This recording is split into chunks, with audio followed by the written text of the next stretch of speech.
Jungkook যখন প্রথম BTS এ যোগ দিয়েছিল তখন অনেক কিছুই তার জন্য কঠিন ছিল। এই যেমন ফোনে ক্রেডিট না থাকা, মায়ের সাথে কথা বলতে না পারা, আর খুব অল্প পকেট মানি। এইসব সে কখনো কাউকে বলতো না। বাহিরে বাহিরে সে হাসি খুশি থাকলেও ভেতরে ভেতরে নিজের মাঝে লুকিয়ে রাখতো হাজারো না বলা কষ্ট। এইসব কেউ না বুঝলেও আমাদের ভি কিন্তু ঠিকই বুঝে ফেলেছিল। জংকুক তাকে কিছু বলেনি, কিন্তু তার চোখে মুখে লুকোনো কষ্ট ভি ঠিকই দেখতে পেত।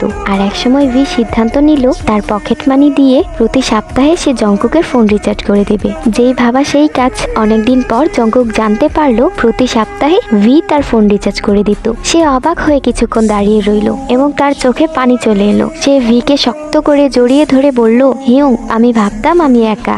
ভি হেসে উত্তর দিল, মাক নিয়ে তুমি একা নও, আমরা একটা পরিবার। যাও, মাকে ফোন করো। এই ছোট ছোট নীরব যত্নগুলোই তাদের বন্ধুত্বকে আরো শক্ত করে তুলেছে। এতে করেই বোঝা যায় বন্ধুত্ব মানে শুধু একে অপরের পাশে থাকা না, একে অপরকে বোঝা, অনুভব করা।